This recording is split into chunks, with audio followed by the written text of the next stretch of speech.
A noite em Armação dos Anjos ainda é tomada pelo mistério do eclipse e os moradores da pousada da Mary sentem no ar que algo estranho está para acontecer.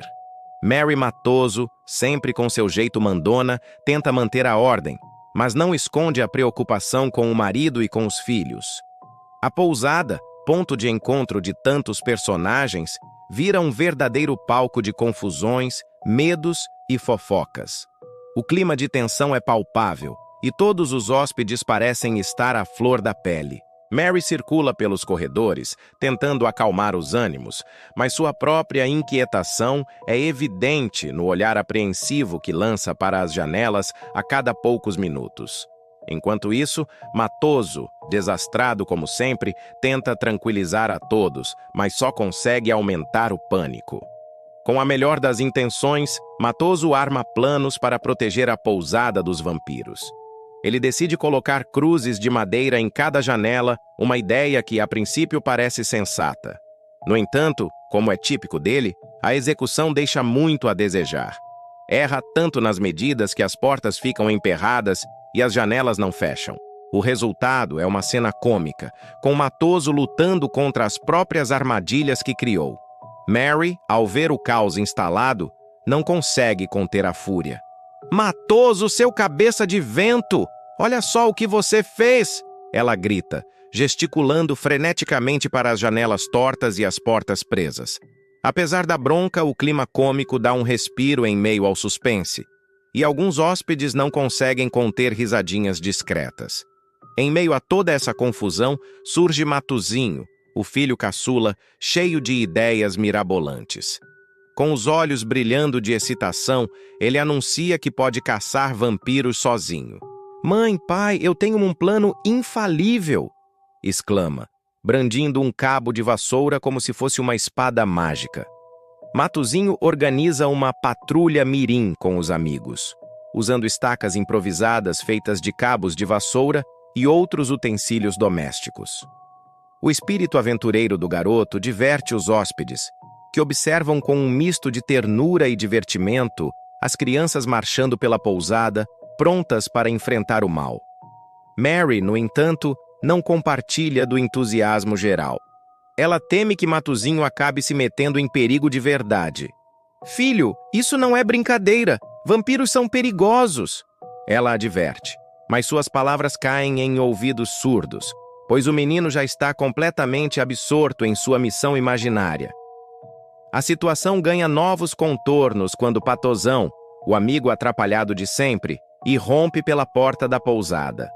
Ofegante e com os olhos arregalados, ele começa a contar histórias exageradas sobre ter visto Vlad voando sobre a cidade.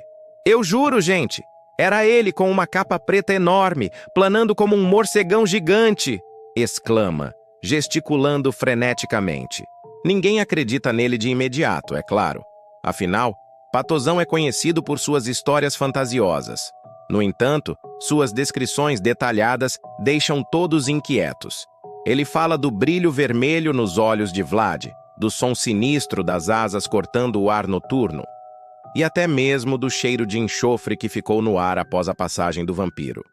Apesar das trapalhadas e do jeito desengonçado, Patozão demonstra uma coragem e lealdade admiráveis.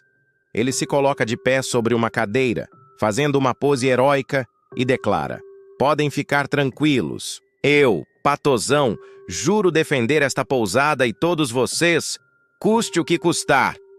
Sua declaração arranca alguns sorrisos e até mesmo aplausos dos presentes, que se sentem um pouco mais seguros com a presença do amigo fiel, por mais atrapalhado que ele seja. Enquanto isso, no salão principal da pousada, vários personagens se reúnem, formando pequenos grupos de conversa. Carmen, com seu jeito doce e maternal, conversa com Mary tentando confortá-la. "Vai ficar tudo bem, Mary.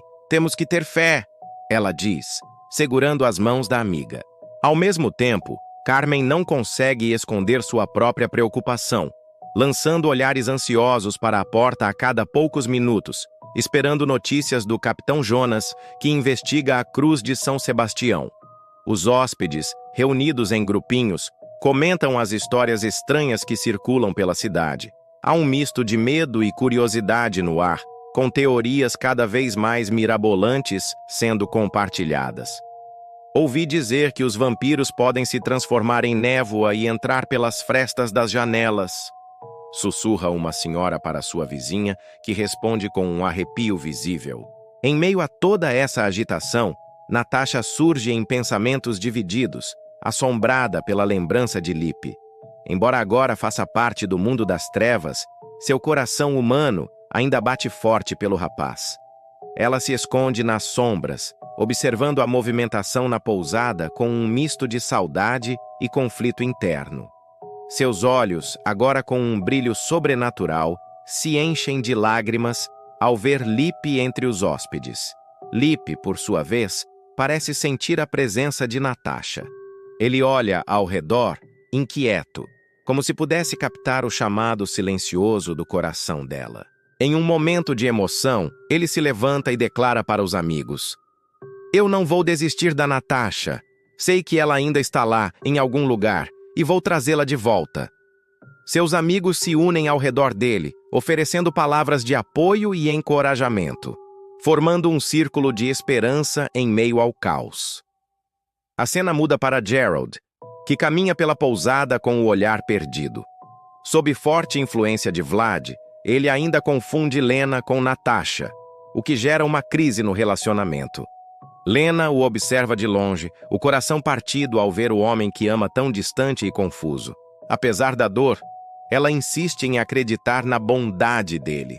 Não aguentando mais guardar tudo para si, Lena procura Mary e desabafa. "Eu não sei mais o que fazer, Mary. É como se o Gerald que eu conheci tivesse desaparecido." Mary, com toda a sua experiência de vida, a aconselha a ser forte. "Minha filha, o amor verdadeiro supera qualquer obstáculo. Não desista dele", diz Mary, abraçando Lena com carinho. Esse momento de cumplicidade feminina reforça os laços da pousada, mostrando que, mesmo em tempos difíceis, o apoio mútuo é fundamental.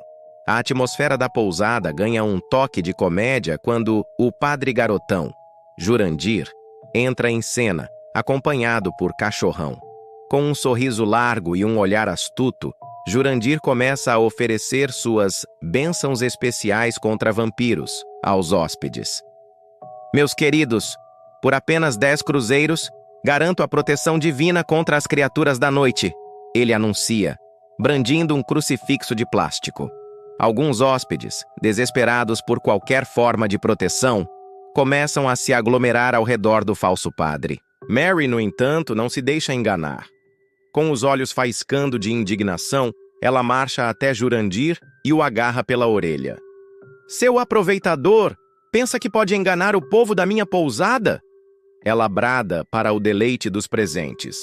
A cena arranca risos de todos, mas curiosamente, mesmo após o desmascaramento, alguns hóspedes ainda insistem em pagar pela bênção, tamanho é o medo que sentem. No núcleo cômico, Eugênio se destaca com suas ideias peculiares de proteção contra vampiros. Convencido de que ele mesmo é capaz de enfrentar Vlad, ele se prepara com um arsenal inusitado. Óculos escuros para evitar o olhar hipnótico, alho no bolso para afastar as criaturas da noite e um crucifixo gigante que mal consegue carregar. "Venha, Vlad! Eugênio está preparado!" ele declara, tropeçando em seus próprios pés enquanto tenta fazer uma pose heróica. As trapalhadas de Eugênio animam a pousada, arrancando gargalhadas dos presentes. No entanto, por trás do riso, é possível perceber o medo coletivo diante da ameaça crescente. Cada piada, cada gesto exagerado, serve como uma válvula de escape para a tensão que paira no ar. Longe dali, na sinistra mansão que serve de refúgio aos vampiros, Vlad pressente que o povo da pousada está se tornando um obstáculo em seus planos. Com um rosnado de frustração, ele convoca Mina e Jezebel. "Minhas queridas", ele diz, com uma voz que é ao mesmo tempo sedutora e ameaçadora, "quero que observem cada passo dos moradores daquela maldita pousada. O capitão Jonas está perto de encontrar a cruz. Eu posso sentir." Mina e Jezebel partem em missão, voando sobre a cidade adormecida. No entanto, mesmo em meio à tarefa designada por seu mestre, as duas vampiras não conseguem conter suas rivalidades. Cada uma sonha em ser a favorita de Vlad, lançando olhares de desafio uma para a outra enquanto sobrevoam a armação dos anjos. O episódio se encaminha para o clímax quando, já na madrugada, um estranho barulho ecoa pela pousada. As luzes começam a oscilar, piscando de forma errática, lançando sombras assustadoras pelas paredes. Os hóspedes, tomados pelo pânico, se reúnem no salão principal, amontoando-se uns contra os outros em busca de segurança. Mary, tentando manter a calma, pede silêncio a todos. Shh! Vamos ficar quietos e ver o que está acontecendo, ela sussurra, embora sua própria voz trema ligeiramente. O silêncio que se segue é opressivo, quebrado apenas pelo som ocasional de um soluço abafado ou o ranger de uma tábua do assoalho. De repente, a porta principal da pousada se abre sozinha, rangendo de forma sinistra. Todos prendem a respiração, esperando ver a figura aterrorizante de Vlad surgir das sombras. No entanto, o que entra é apenas o vento frio da noite, trazendo consigo um rastro de folhas secas que dançam pelo chão do salão. A sensação que fica é de que Vlad está mais próximo do que nunca, como se sua presença pairasse sobre a pousada, invisível, mas inegavelmente real. Os olhares se cruzam, cheios de medo e incerteza. Ninguém ousa se mover, temendo que qualquer ação possa atrair a atenção do temível conde vampiro. O capítulo termina nesse clima de suspense, com o povo da pousada unido, mas cada um lidando com seus próprios medos. Mary abraça Matoso e Matuzinho, formando um núcleo familiar que simboliza a resistência contra as forças do mal. Lip olha pela janela, pensando em Natasha e jurando silenciosamente que a encontrará. Lena segura a mão de Gerald, esperando que seu toque possa trazê-lo de volta à realidade.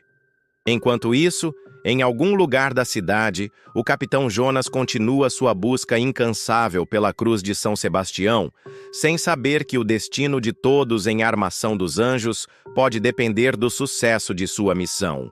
A noite avança e com ela cresce a expectativa do que o amanhecer trará para os habitantes desta cidade assombrada pelo sobrenatural.